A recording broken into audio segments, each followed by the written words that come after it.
Mark, Hey, Paul. what are you reading? I'm just mesmerized, captivated by this breathtaking interior art on Absolute Wonder Woman right now. Just mind blowing. Throws your hat off. Look at that. That's what it does. And if that didn't do it, then trying to read Martian Manhunter would do it anyway. So Yeah. We warned everyone last week. exactly. We'll take a look at it right after this.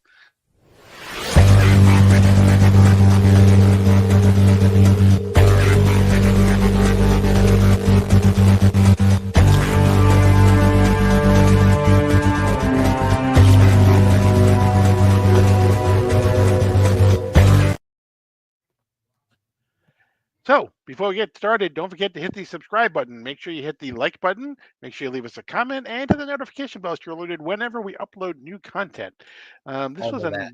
all that stuff, all that YouTube stuff that's got to be Go done. all in on the YouTube buttons. There you go. Speaking of all in, we had two more absolute issues this week.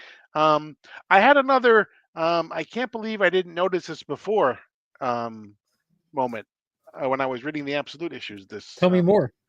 have you noticed that only on the A covers, all of the regular universe issues have the DC bullet in the top right hand corner, and on the all in, all the issues A covers have the DC bullet on the top left hand corner. Well, I just get Opposite, away reverse that. all of Reverse that.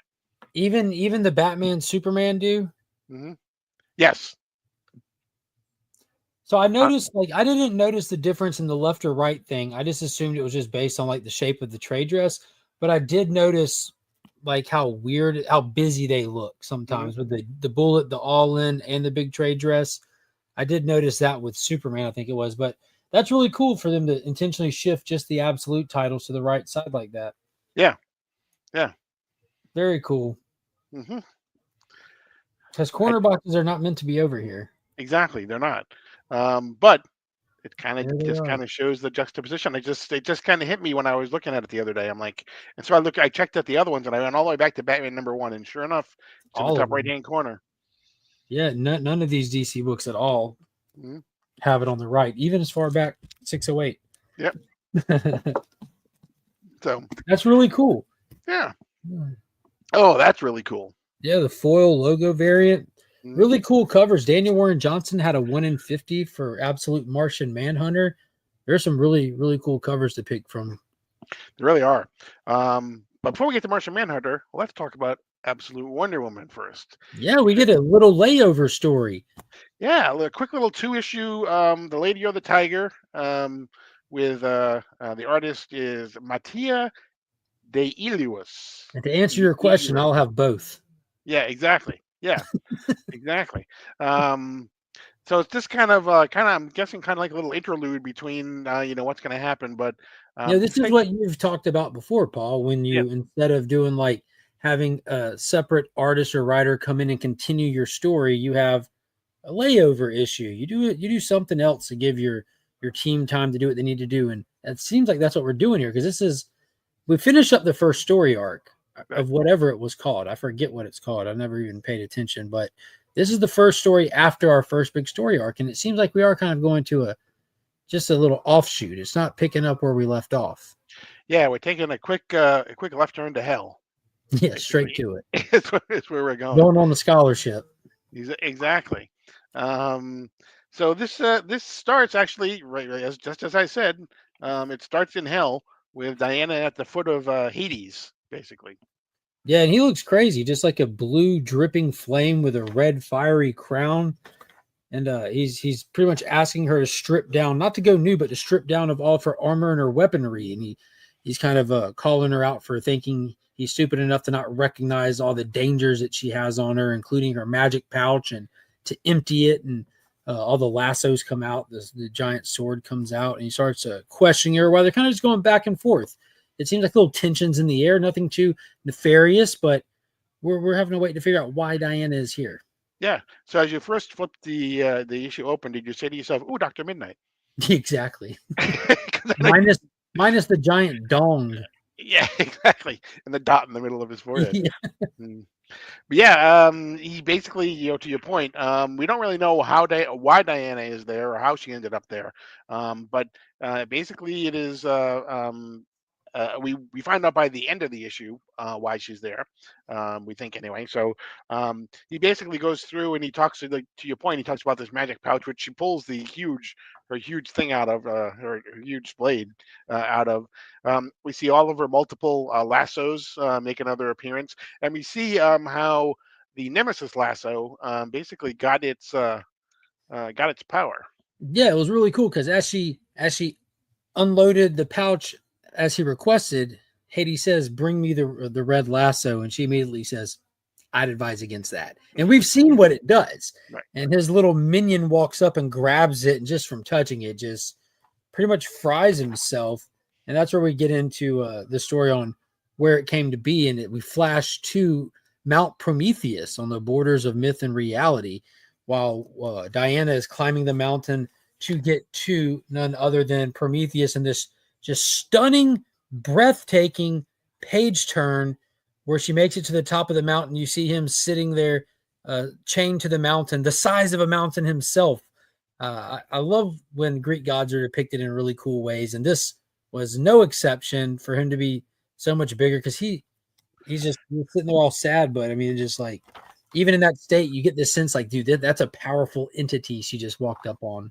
Yeah, and every single I mean, I know we're gonna go back to talk about it again, but every single panel, especially this one here, you can really see how the painting is so much different, and to me, again, seems so much more evoking of life than just a simple Mhm. drawing would be. Yeah, you definitely feel these images in here. Hmm. Every bit of emotion, every bit of tone. Even it's like the simple things, like when you turn the page again, you see Diana there. She needed to draw a little bit of blood in order Hmm.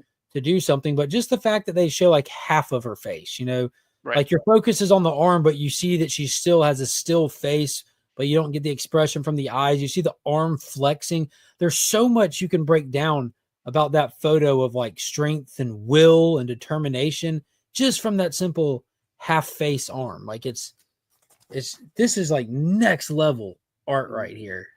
Yeah, and that last one you showed too, that full page that had Prometheus chained to the that definitely to me has a Riccardo Federici feel to it. Yes. Yes, which is perfect because we're Right. dealing with gods. Hmm. That's what he Yep. does. Hmm. Yeah, dude, Yeah. that's just absolutely amazing. So we find out that that's how basically that's how the Nemesis lasso has gotten its power. Is she asks Prometheus for permission to take some of his blood, and so he says, take the tip of my finger and some blood, do whatever you want. Yeah, it was cool. Um, That blade I showed you, she put her yeah. own blood on it to fire it up. Like it Mhm. lights up to her blood and she breaks the chains of Prometheus, freeing him temporarily because the chains will go back. She's Mhm. powerful witch, but she's nothing compared to the power of the gods. And if the gods demanded him chained to this, it's going to happen. But that brief reprieve gave him a little bit of insight into her nature, and he knows who she is. These gods, even though he's chained to the mountain, knows about everything, knows who her mom is, and knows how good her heart is. She gives him a drink of water. She asks the ravens to please not I was gonna attack him say, just for today. Please tell yeah. your friends. I know I can't command it of you. I'm simply asking it of you. And she just bows down before him, completely submissive, and says, I need your help. I need some of your blood to infuse into this. And he realizes how dangerous this weapon is, but knows how pure of heart she is and feels like you're the one to wield it. And I, like your mother, can see the future and know what you have ahead of you, which is the second time now. That Hmm. makes 2 times they have stressed the importance of that and what's to come. And then we get this wicked shot of him agreeing to terms and even taking it a step farther and saying, take a piece of my flesh as well. And she uses the axe that she enchanted and she takes the tip of that finger, just the tip. Hmm. The wife's over there. That's what she said. Yeah. And um, that's when like he's already given her the favor of the right. blood, but it doesn't end there. He He's he got knows he's got what he's got more to give. yeah, he knows what her intentions are. He knows what her future holds, so he's about to give her the rest. Right. Exactly. Not the Um, shaft. He's not going to shaft her. He's going to give her another gift. that's right. He Exactly. didn't send her. Um, She didn't have to climb down this mountain because in that moment the ground crumbles beneath them. The earth mhm. shakes. Magma flies out, and up from the depths come the corpse of the one, the only Pegasus that Zeus had killed So now we know how Pegasus lives again through the power of Prometheus. It was a gift to Diana for her trials ahead. Amazing. Right. So she's ready. She basically jumps on top of Pegasus, flies off. We go back to the throne room, and we find out that there was actually one more thing that she had to do in order to get everything ready for what she wanted, and so it has to do with the basilisk. Well, the old basilisk with its venom, and it's the Yeah. last one there ever was. I like how Hades tries to throw a little bit of shade that she would slay the last and final basilisk. And this is a creature that just by looking at it, its sheer terror can kill you and stop you, and its venom can shut you down. So she actually temporarily blinded herself to go in here and fight, because just like other people of such high capabilities, it's not all in the eyes. It's in the reflexes, as old Jack Burton would tell you. And she goes in there blind, faces it down. And because she's also a sorceress, she doesn't have to worry about things like the venom of an animal, because she came in with her own concoction. She fights back, smashes some of her own acid against it, then just straight up just super lobs this thing's head off, like just savagely, just smoke bomb, cut your head off. There was just nothing to it. And like, I mean, she savagely, brutally just throws a little stink bomb at it, right? Hits it with the stink bomb and then just comes on in. She seems to have perfected the spell of denying people of their senses. If you remember, she made everybody deaf in the first story arc, and now she makes herself blind in this little story. So yeah, and even then, Hades even still tried to say like, yeah, naturally the last basilisk, you and your mom, I'm sure, harvested it for all of its venom and stuff. And Diana responds like, of course we did, because nothing goes to waste. Everything of this world is a gift. We don't take any of it for granted, even the ugliest sides of it. We're thankful and grateful to the world for offering it to us. Like this woman is class act all the way. Like the perspective is just, none of it's ignored. Like so much attention is paid to this. It's just so good. Kelly Thompson is crushing this book, and Hades gets a little bit fed up. He's like, okay, well, how about this? And he just reveals that he has Cersei, her mom, already there, chained up. So it looks like Wonder Woman came there to get her mom the whole time. Like, that's why she's here. Like, bro, you've got my mom. Like, why do you have my mom? We don't know. We have to come back next month to find out. Right. And we'll meet in the arena, it says, next. So, yeah. Another strong story. Just my favorite issue yet, bro. Yeah, like, exactly. Yeah. It's so good. It wasn't necessarily the best issue, but it was definitely my favorite. Art has a lot to do with it. It really does. The story married perfectly between the writing and the art. It felt magical. It did. This is going to be tough because it's like, I read this and I had to do 72 hours in rehab afterwards. Yeah, I read it twice, but it's how do you explain something that has to be experienced in order to actually? Oh, wow. What a great description. That should be a tagline. How can we explain what must be experienced? Oh my gosh. And that kind of goes to the story too, doesn't it? Yeah, exactly. We basically see we find John Jones, who basically has been caught up in. There is this explosion at a coffee shop that he is caught up in, and that's where we start on the very first page. But we already see, the kind of the second nature of him, or the part of him that we're going to learn more about as we go on. Kind of poking into his consciousness every once in a while, and like basically saying hello, for lack of a better term. John Jones is basically, he goes to the doctor because he has been through a very traumatic experience at the coffee shop. He wants to go back to work at the FBI. We find out that he works for the FBI. He wants to go back to work. The doctors kind of want to keep him out, but he says, no, I really want to go back to work. I'm fine. Don't worry about it. And so he allows him to go back to work. But when he goes back to work, his boss basically tells him, yeah, you need to take some weeks off. And his boss basically says, yeah, you need to take a couple weeks off, recover, whatever. And John Jones is like, I can't do that. I need to come back to work. Yeah, it's kind of weird. You're watching him. It starts off with him waking up from the explosion, and then it cuts to him at the doctor's office, where it's kind of important that you see the doctor gives him like kind of a semi-clean bill of health, but it's telling him like, you need to take some time off because it's rough.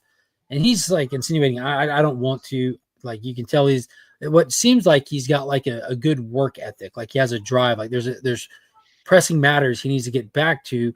And he also strikes up a cigarette right there in the exam room. And the doctor's Mhm. like, "You can't smoke in here. You need to go Right. outside."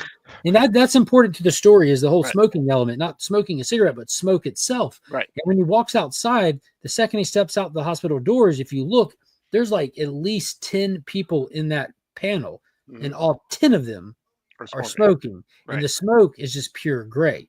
And Hmm. then as we move forward, he's talking to his wife, I believe, on Hmm. the next situation, and Yep. he's looking down at his lighter, and his lighter, in this sense, like you have people smoking, regular smoke, smoke, smoke, smoke, regular smoke. But he looks down at the lighter, and it's the colors of what I assume is Mars. You have the red sun, the green atmosphere, the Right. colors of the ground. But this is the colors that we're associating with Martian Manhunter. Hmm. So he's starting to see the world a little funny. And when he lights his cigarette in that moment, it's like a new clarity is starting to break through the light of the fire, which that's important because Martian Manhunter that we know, his weakness is fire. And this Right. it's that strike of the flame. It's the fire of an explosion that has had married him to this entity. And I thought that was brilliant. First off, like a little brilliance there. But moving forward from there, we start seeing little things in his world. The nails being done at the Hmm. office. We see the same patterns. The people in the room, he'll have just brief moments where the vision looks like that. He's talking to his boss, who's telling him the same thing: go home, take some time off. You could tell at this point he's really trying to avoid spending time at home. We don't know if it's his marriage is shaky, if he's really that caught up wanting to get to the bottom of what happened to him, but he's demanding to come back to work and using his caseload as an excuse, and they let him come back in.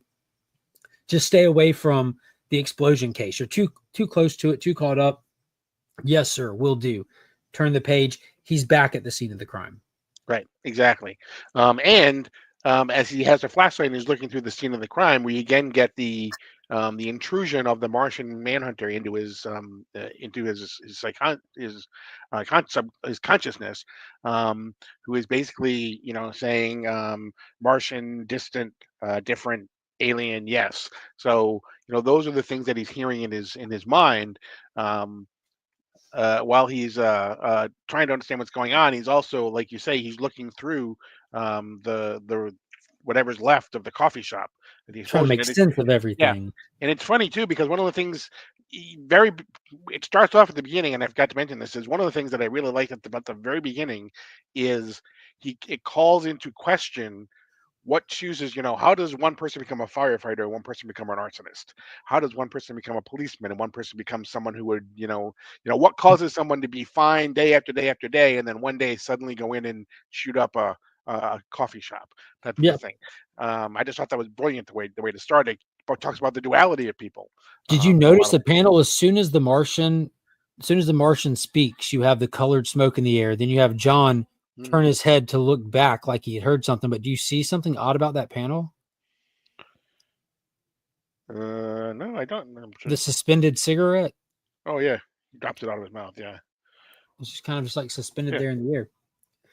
But then he kind of starts talking to some people. You see him talking to different people in the neighborhood, asking questions and stuff. And all of them that he's talking to, he sees a green smoke around or on them as he's talking to him. And this is stuff is slowly starting to pour more into his mind. He's starting to see things. He's starting to have flashbacks of the explosion itself, questioning things like Paul mentioned. And then we finally cut to his home life. We get him at home catching up with his wife, where he spent his entire day at work, staying there as late as he could. He comes home and she still perceives it for him to have come home early. How nice of them to let you come home. She's blaming the bosses for keeping him there. And we, as the reader, see that he's dragging his own days out. Right. He basically he goes and he plays with his kids, and as he's playing with his kids, who's playing with some figures, um, he suddenly sees the first figure of the Martian Manhunter. Yeah, he asks his kid, "Do you have?" He's like, "There, that's you and mommy. Do you have one of me?" Yeah, And the kid looks over and points to this one. yeah. Which again, if you looked at the other, there's been that pattern throughout the green with the one red circle in the middle of it throughout what he's been seeing throughout the issue so far. We got a lot of the colored smoke, and then what happens here? We go to uh, he ditches work the next day. He tells his wife he's got to go early to work.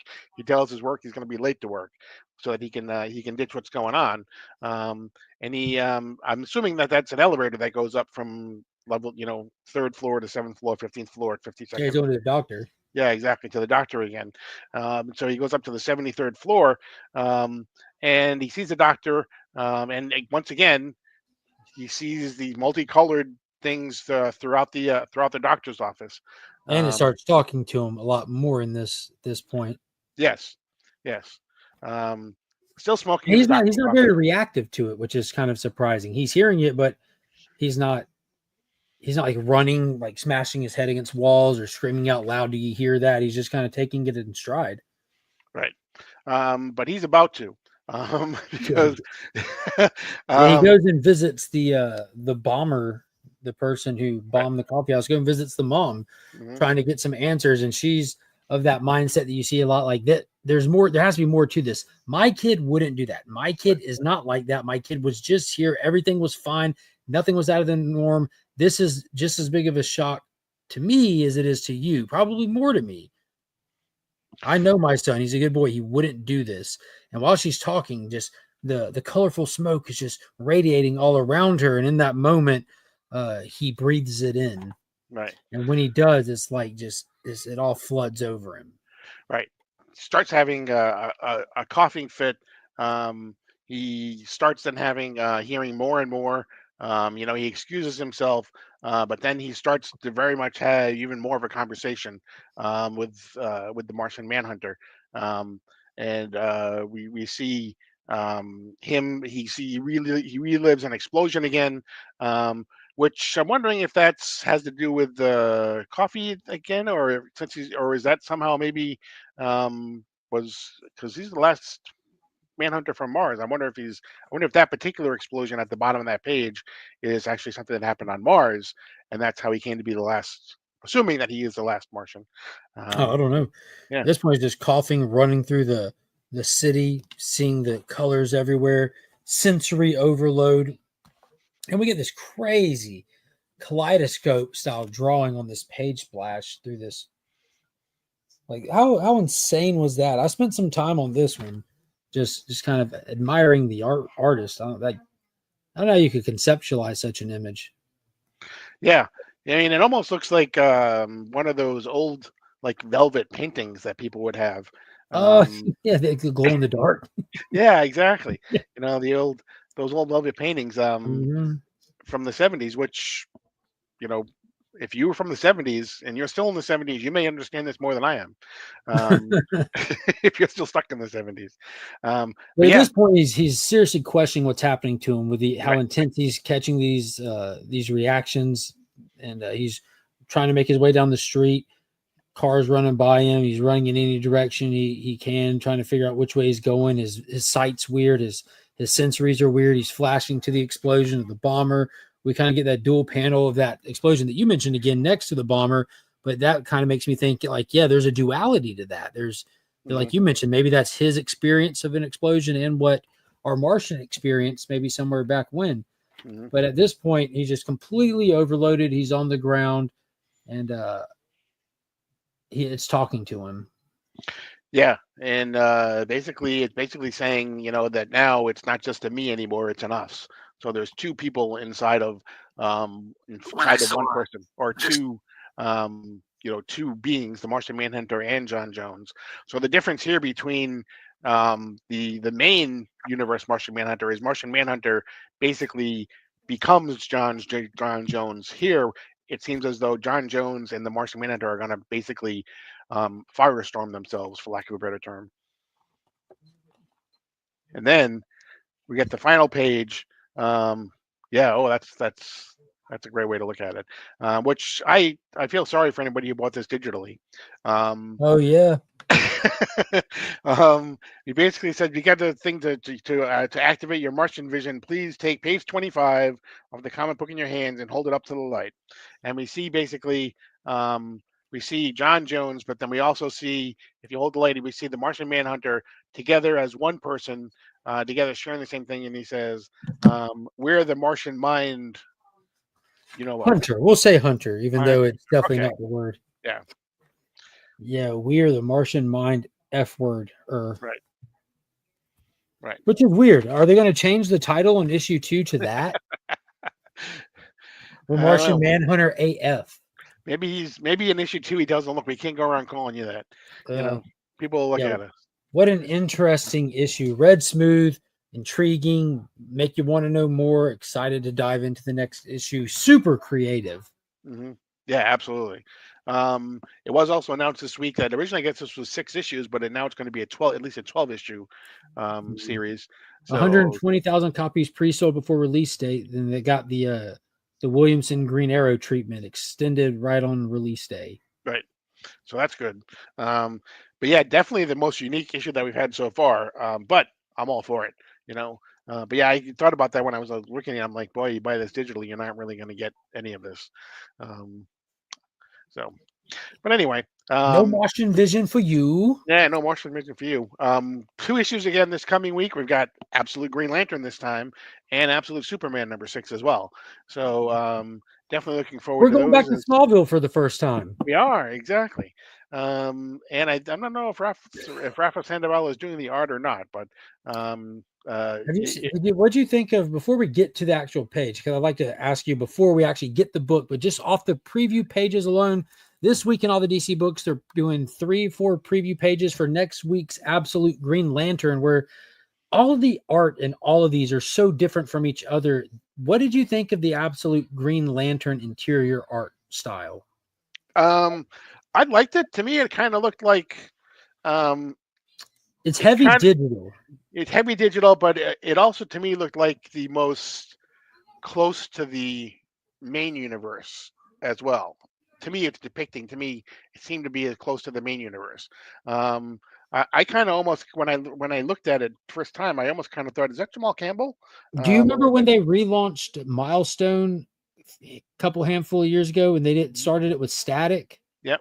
Did you? I don't know if you read that or checked. It reminded me immediately of the interiors of that Static book that was it was made in my mind for digital. Like it Right. just transfers to digital reading a lot more crisp than it does to paper. But yeah, it caught me off guard, not in a good or bad way. It just looked different, Right. And definitely different. the reason why to me it kind of looks like and we can go about this next week when we talk about, but to me why it looks to most like the regular universe is because each of these so far, Batman, Superman, Wonder Woman, Martian Manhunter, they've used a very limited color palette. Yeah, When I look at Green Lantern, it uses the natural world color palette, like all the colors in the natural world. So that's why to me it kind of looks as though, again, it could be totally different by the time we get to page 8, we'll see. maybe everything will turn green. Yeah, Um, it's but well on its way. There's a giant green right. block that But just there's an crushed actual through. there's like green trees showing there where if they were in Wonder Woman or Batman, they would be probably black or Yeah, red it'd or be something. muted out in the background. Exactly. Right. So that to me was why it looks kind of more like the regular universe than any other issues so far. So, but we'll Nice. see. Yeah, we'll definitely see. Yep. And we'll be We right here talking about it next a- Monday. absolutely will.